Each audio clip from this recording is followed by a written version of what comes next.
So today I'm coming back to poetry. I just received in the post a book from another singer-songwriter, which is called Another Vagabond Lost to Love. And it looks like, from what I can tell, I've only just got it, literally. It's a mixture of prose and poetry, which is really interesting and it's really creative. And I love that there's another writer, singer-songwriter out there who's a combination of both. This is my book, which I published and launched last year for Valentine's Day. The idea being that anyone who was single on Valentine's Day and was feeling a bit miserable could come to my book launch instead.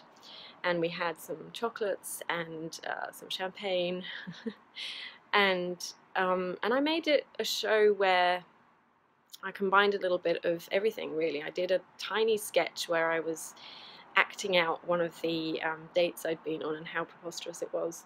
I read from the books and the poems in the book, and I also sang one of the songs. It was one of the last songs I wrote before really developing my poetry writing style. Anyway, I'm going to read from this book, which is available on Amazon should you want to get it, or also on my own website, which is don'tlikebeinginlove.com. And this is a poem from, there's 4 sections in this book. So the first chapter is when they reel you in. So it's all of the sort of early stages of dating when you feel drawn to someone. The second chapter is all about the sort of lust aspects of it, the fun, the excitement, the joy. And the third chapter is about when things start to feel awry, when they start to go wrong. And the fourth chapter is the sense of loss, the kind of when things are over, and the sense of how you pick up the pieces again after that.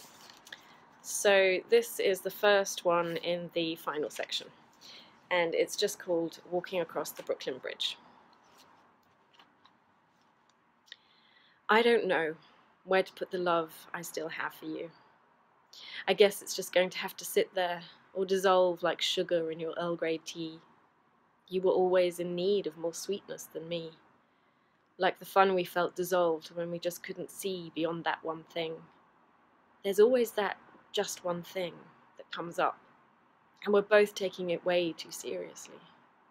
There is no you and me, but there is a sense of how we can exist in each other's separate realms. Though you like wars, not Trek, so there's a sci-fi incompatibility.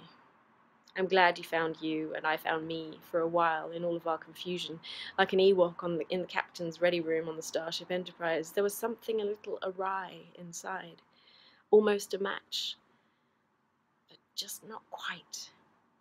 Like a parallel universe we can't seem to identify. We thought we were home, but we were left home and dry. Sweet dreams to you, baby. My heart is okay. It heals pretty well in the New York sunshine, anyway.